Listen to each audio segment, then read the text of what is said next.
Yo, yo, yo, what is up, everybody? Popo here, bringing guys a new video. And today we're going to be looking at the top 12 players to watch at Worlds. I did a series like this last year where I broke it up into the different regions and did it that way. But unfortunately, this year I came down with COVID when I was going to do those videos.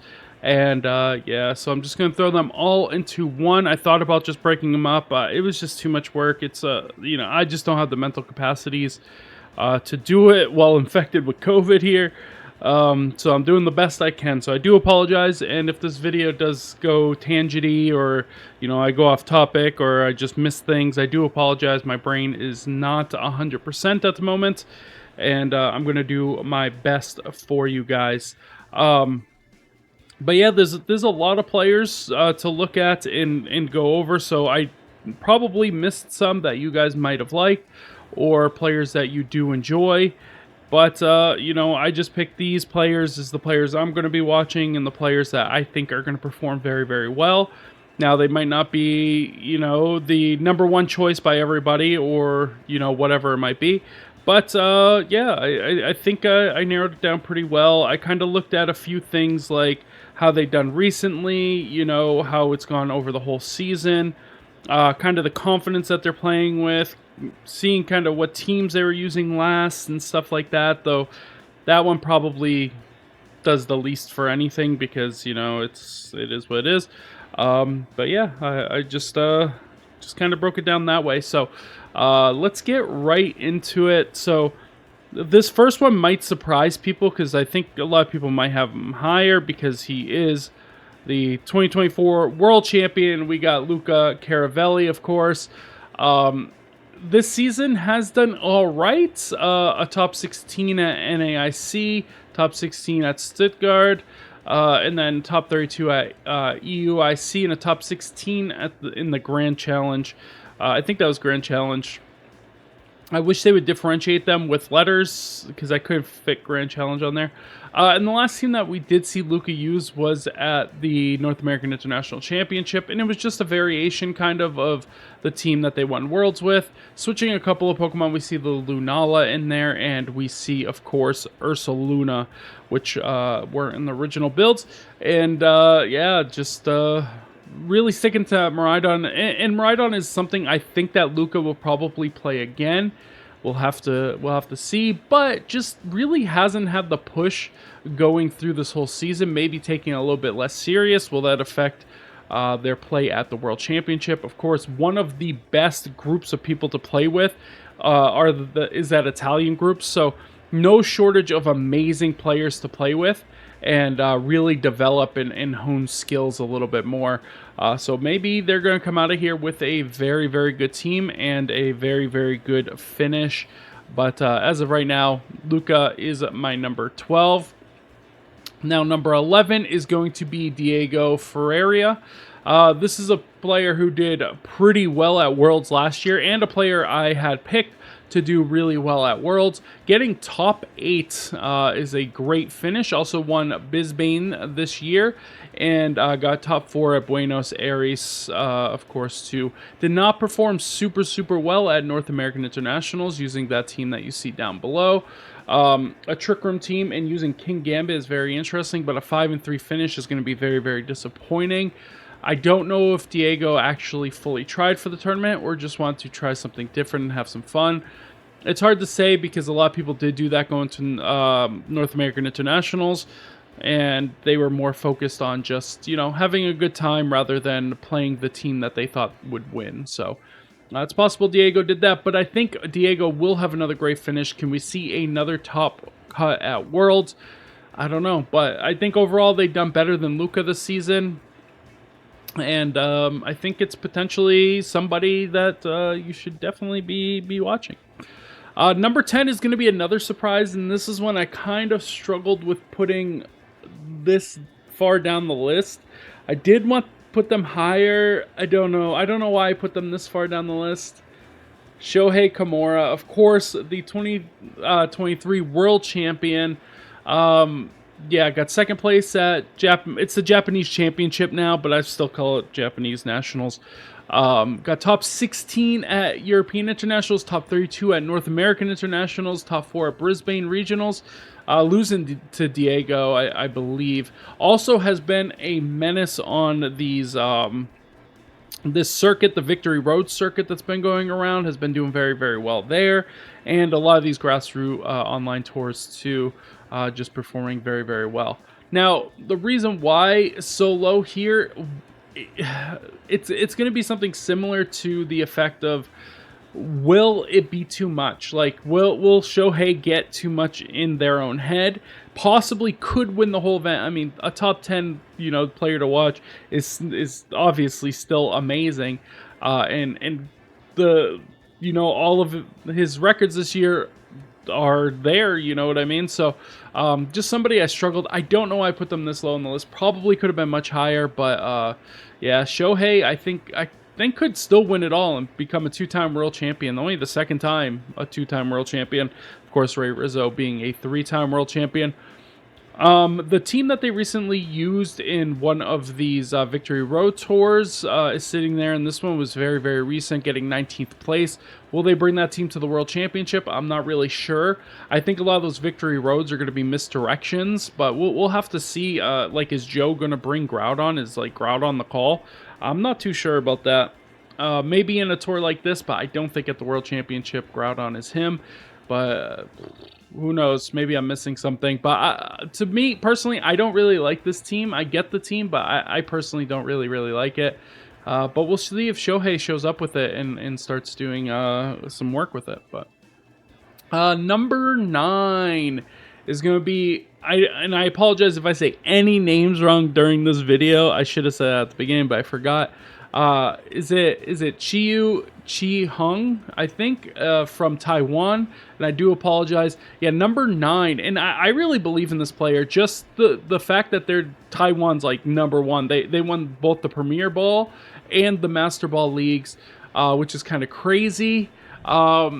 They're doing absolute work. I think that they've been a couple other places. It's really hard to find information on this player, to be honest, and that's why I'm rooting for him. I got to pick an underdog, and this is going to be my underdog this year going into it.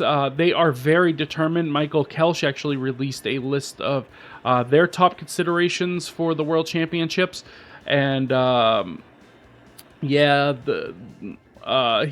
this guy said that... Watch, now he's going to win because he's more determined because Kelsch put out that list, and I don't think he was really on it. I think he was somewhere in the end or in the middle or something. And yeah, just bringing that fire and determination is going to be really good for them. So yeah, I would put some money on this. A long shot. You call the long shot, you get it right. You get the crazy odds. Sometimes you got to do it, and I think this would be the one I would make. So going into number 8, we got Gavin Michaels. Of course, was banned for the last season. So Gavin Michaels coming back with a vengeance, doing really, really well at all events that they have been. Of course, the Portland Regional Champion, got top 8 at EUIC.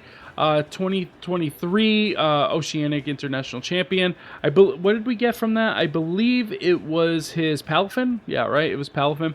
4-time regional champion and 4 times top 64 at Worlds. Some of those finishes were much higher than 64, but I just kind of lumped them together because I didn't have much room.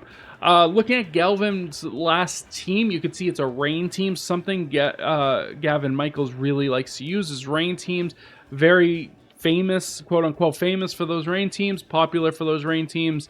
Kind of an innovator of those rain teams. So I wouldn't be surprised if we see some Kyogre coming out of Gavin going into the World Championships. And if it is Kyogre, will it be paired with that Basiligian that he's been so well known for since he won the regional?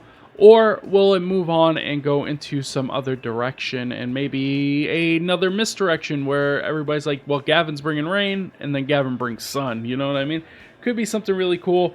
Maybe we see just a slight variation of this team. I know consistency is king sometimes, so maybe Gavin is on that train too. So excited to see how Gavin does in this World Championship, though, for sure.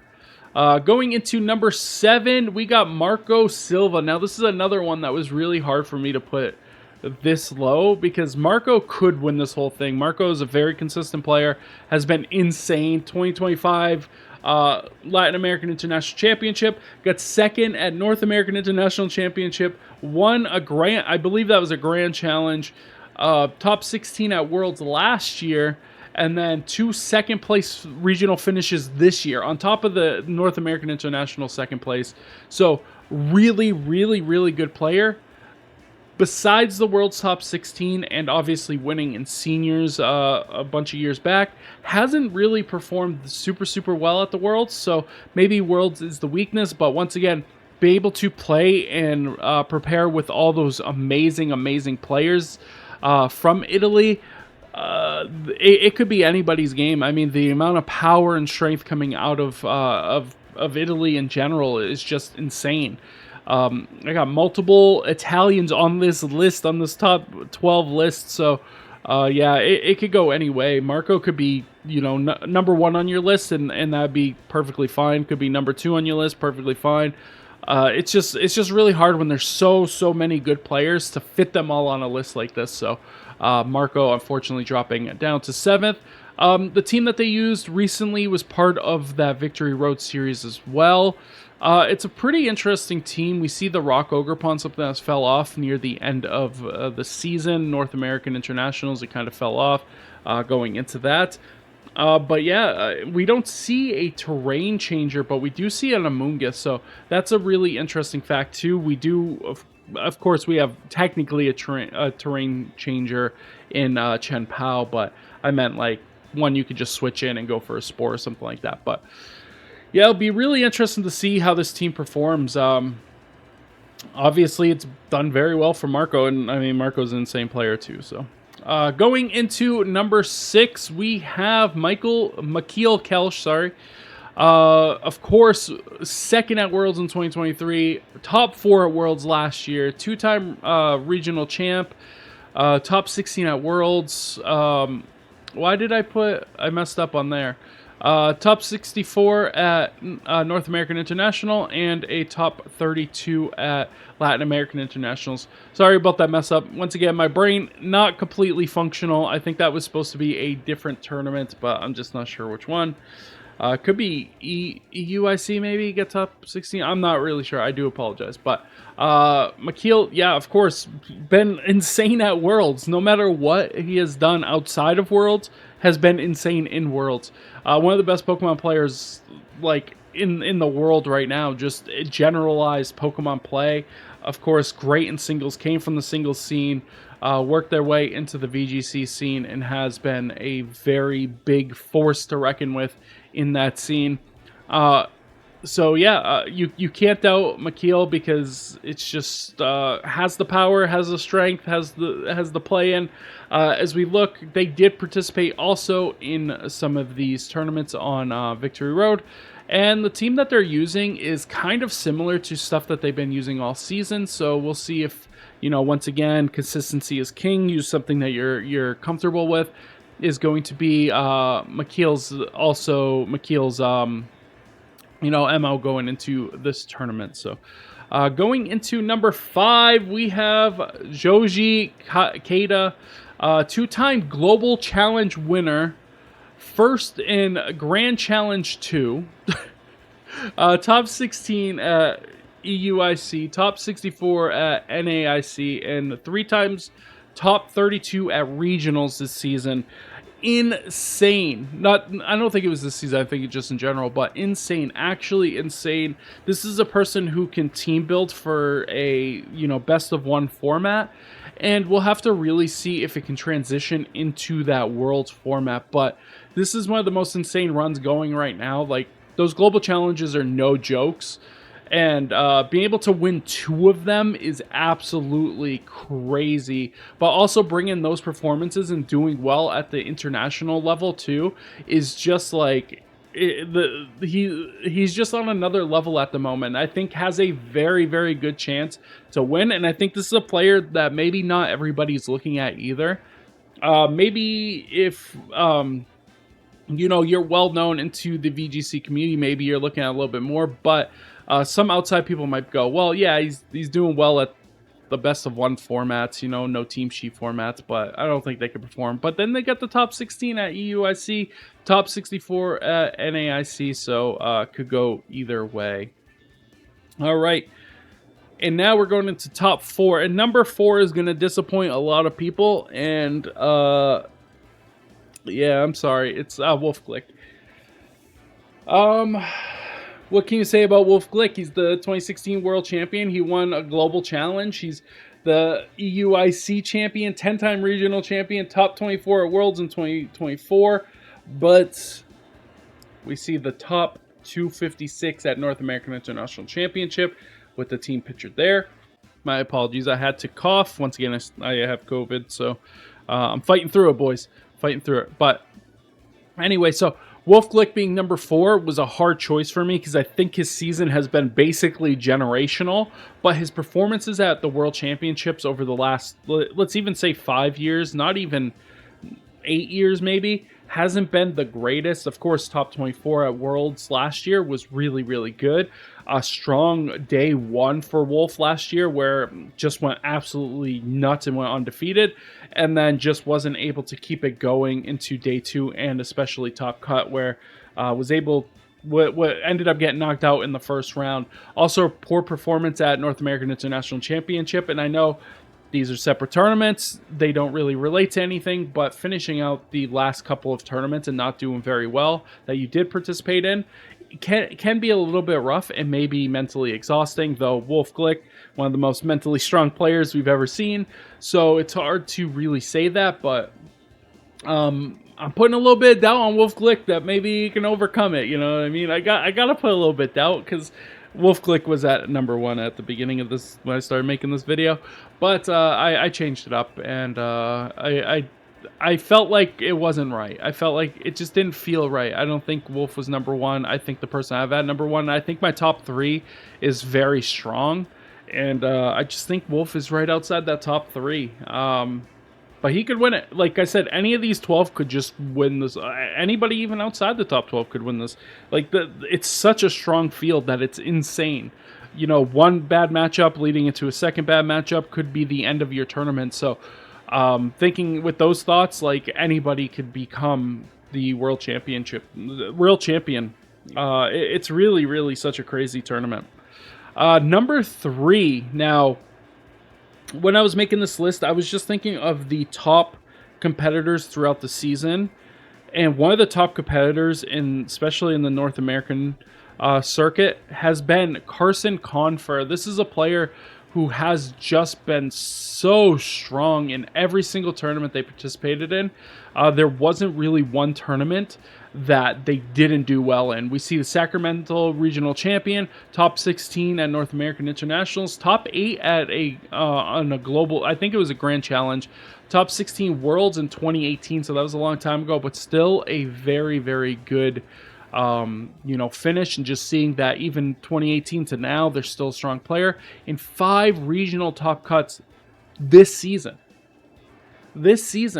Top 5 regional top cuts. That includes the win, but that is an insane stat. That's really, really hard to do.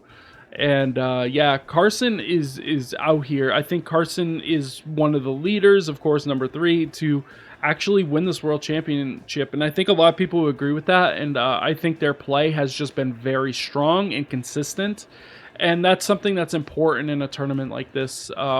Now, what are they going to do? Like, what teams are they going to use and stuff? I'm not sure. I don't know if the NAIC team that you see here is going to be something that gets brought up, because it is a kind of known team besides Sneasler, which is a big surprise on the team in general. But it is kind of a known quantity and something that people might be prepped for. So it's going to be really interesting to see what Carson brings, because they have used a bunch of different teams throughout the season with different variations and such, and still performed well. So we could see anything out of Carson, and I wouldn't be surprised. Yeah, but great finishes and great chance. I think if North America wins it, it's probably going to be through Carson. We could have another breakout, a couple of people on the list, but yeah, Carson's definitely the front runner in my opinion for North America. But for EU, who is that top dog? And that's going to be Federico. I think this season has been absolutely insane, and I think we can have another Italian winner in Federico over going for Luca and even Marco. I think Federico's season has been better than Marco's season, despite Marco having maybe more top cut finishes and stuff like that. I just think the like when Federico's been on, like he's been absolutely insane. So we see, of course, winning Niantic, beating Marco. First in the, I think these were Global Challenges 3 and 4. No, it was the Grand Challenges 3 and 4. Top 4 at Worlds in 2023. Did not participate in last year's Worlds. I'm not really sure why. Maybe they couldn't go to Japan or whatever. I don't know how to say the name of this place. I've heard it. Gdansk, I think, regional champ. Top 32 Latin American International Championship, and top 4 at Birmingham. Has also been participating in these tournaments, the Victory Road ones, and we can see using a team that is exactly the same as Luca's. So it'll be interesting to see if they bring the same team going into the Worlds. And if they do, like, who can pilot it a little bit better? Once again, wasn't there at Worlds last season, or didn't play in it at least. So I'm not sure what they would have brought. Maybe they would have brought the same thing as Luca. I don't really know. So we can't really see that pattern there. But yeah, I think his season in his play has been just so strong throughout the whole year that it's going to be really, really hard to beat him, I think. And I think he's the number 1 player going into this from the European region. Though Marco could be that same player. You know, Makil could be that same player. So there are others that could take that spot. But I think right now Federico is him. And I think the world goes through him. I honestly, I think he's going to be in the finals against our number 1 here. And without in my mind, this is the finals. Right, this is the finals, and for that final, and you guys might already know, I think a lot of people are actually picking this as their number 1. I know Makil actually picked them as the number 1 too, but I didn't see that list until after I picked mine. I'm just saying, I just don't want people to think I piggybacked, because I picked them before, and then I was doing information and finding information, and then I saw the Chi Hung's Twitter account and had posted that. So that's how I found out about Michael Keel's thing. So, but yeah, so number 1 is going to be Yuma Kinagawa, the Japan National or Japan Championship champion. Top 8 at North American International Championships, top 16 at Brisbane, top 32 at Worlds last year, and top 26 at Worlds in 2022. Did not participate in 2023. Man, his play has been absolutely insane. Also participating in... No, has not been participating in those. I was thinking he was. Hold on, I got a cough again. Once again, I do apologize for having the cough. COVID sucks, by the way. COVID top 10 worst things of all time. But yeah, Yuma has been very good and consistent. Play has been great. Their team there is something that we have seen early on the list. Michael Kelsch was using basically the same team. So it'll be interesting to see if Yuma tries to build on this team and improve it, or if they maybe just go for something else, expecting other people to use this team. And yeah, it's a, like I said, I don't really like the team composition, but I get the team and I understand team, and the team is obviously good, just not my type of team. But a lot of people are going to be prepared for Zama plus Calyrex. It's like one of the top used teams right now. So I think we're going to see a lot of hate for it. And if we do, teams like this could kind of fall out of favor and drop down the rankings. So if Yuma does decide to go with that and people have hard countered it, it's not going to be a good weekend for Yuma. But yeah, that's it for me, guys. I do apologize if this video, sounded weird, or because I had to stop a couple of times. I really do apologize. If I did stutter or say anything wrong, I do apologize for that as well. I am trying my best. My brain is foggy as heck. I can't taste some of my favorite foods, and I'm coughing. So yeah, it hasn't been the best, most fun journey this past week, but I hope you guys enjoyed this video. If you guys did, make sure you guys thumbs it up. If you guys have any other opinions and people you think that do have a really good chance of winning Worlds, leave their names down below. Would love to hear you guys' opinions. And if you're not subscribed, make sure you guys do so. And I'll see you guys in the next one. Bye, everybody.